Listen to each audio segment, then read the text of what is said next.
I give the call to the member for Port Adelaide. Well, thank you, Deputy Speaker, and it gives me, it's a great privilege to rise and talk on the enormous contribution of Anne Deveson to Australia over a very, very long period of time. I didn't know Anne personally. I knew her daughter, Georgia Blaine, who tragically passed away 2 days before Anne did, as a very close friends of my family. I knew Georgia, but my reflections really on Anne's contribution are informed by the honour I had of being Australia's Minister for Mental Health over 3 years, and also as Minister for Ageing. In mental health particularly, in the understanding that Australians have of the challenges of mental illness, particularly severe and persistent mental illness, Anne Deveson made really an unparalleled contribution to Australia, and I think it's important that we recognise her enormous legacy in that sense. I think her overall contribution to Australia is reflected in the fact that her passing was recognised by the Prime Minister, the Leader of the Opposition and the Parliament before question time.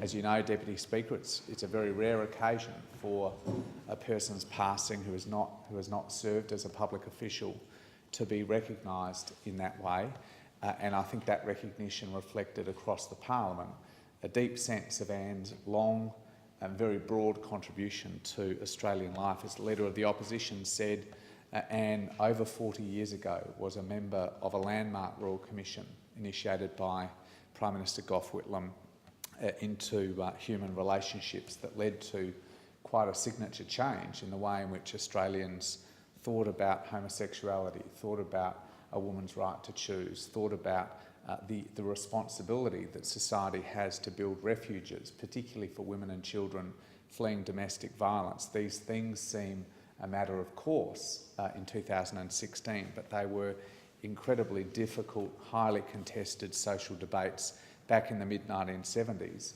debates in which Anne played an extraordinarily important part, along with others, but herself played an extraordinarily important part. And those years ago, those decades ago, it became clear why Anne was able to play such a significant role in talking about social change, and that was because she was able to combine a deep sense of compassion, a deep sense of social justice with extraordinary communication skills and a very high profile in this country. And that, to my mind, is really what Anne was able to do in the area of mental illness. Our challenges in the area of mental illness, and also in relation to Alzheimer's, which I'll talk about briefly as well, has been a challenge of bringing these issues into the open. They're not rare. As you know, Deputy Speaker, as other members of this House know, very few families skate through without confronting the challenges of mental illness. Anne's confronted it very deeply indeed.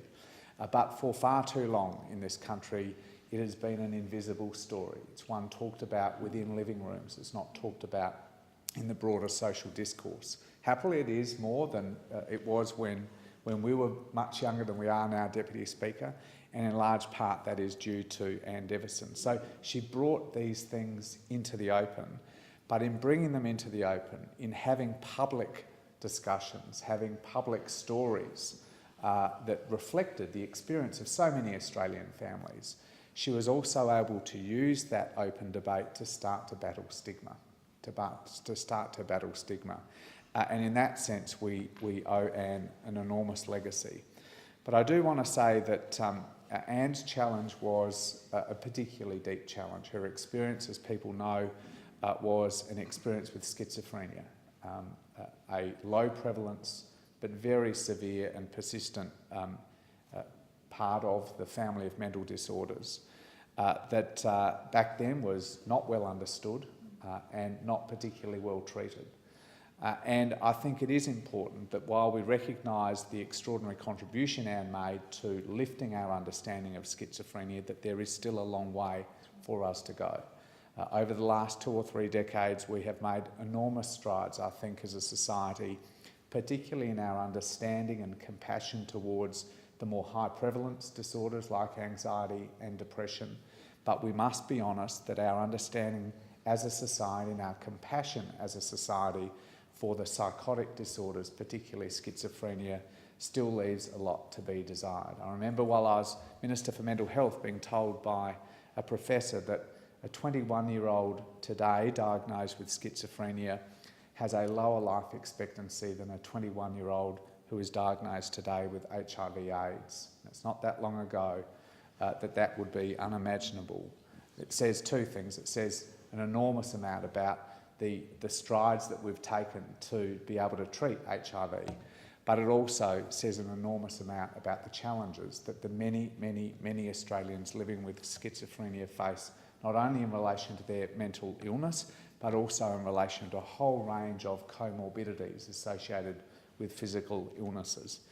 Anne's lasting legacy is not just the extraordinary contribution she made to Australian society by talking about her own story and writing that book about her much-loved elder son, Jonathan, but it was also in establishing a framework to drive that cause of a better understanding of schizophrenia through what we then called the Schizophrenia Australia Foundation, and that we now know as Sane Australia. This is a wonderful organisation, led for so many years by Barbara Hocking, who tragically also died only in the last few months, now led by the wonderful, incomparable Jack Heath, and still doing wonderful work in this area.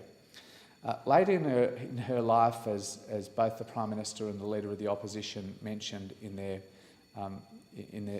very fine remarks yesterday in the House, Anne also discovered that she had Alzheimer's, as her mother had, as her grandmother and her aunt had had. And as the Minister for Ageing, one of the things that really struck me about our experience as a community with the family of dementia illnesses, particularly Alzheimer's, is our inability to talk openly about our experiences with them.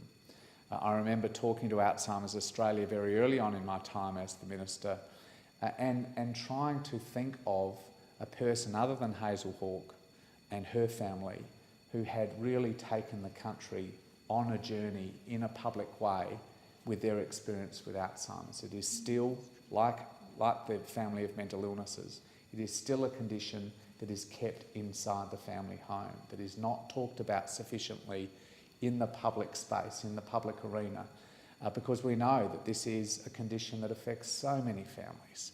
The number of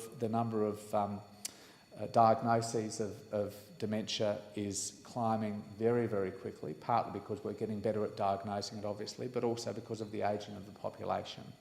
And Anne, after learning of her diagnosis, took the community again into her confidence and spoke so openly about her experience with Alzheimer's, which was, again, a wonderful contribution to the community by someone who had already contributed just so much.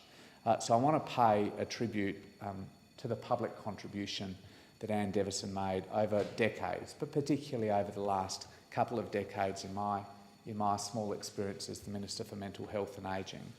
Her contribution to a vastly overdue challenge that our country had to better understanding and better supporting people and families experiencing mental illness was really quite unparalleled. It's not alone, but it was really quite an extraordinary contribution that she made.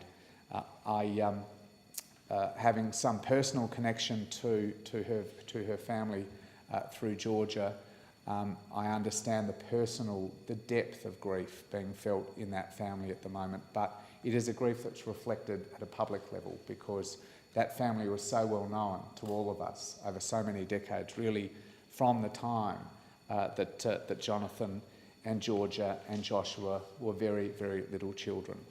So can I, on behalf really of so many people who've benefited from the work of Anne in the area of mental health and very recently in the area of dementia, thank her for her contribution and send our commiserations to her remaining son Joshua, but also to George's partner Andrew and a daughter that I understand is a phenomenally talented daughter, Odessa.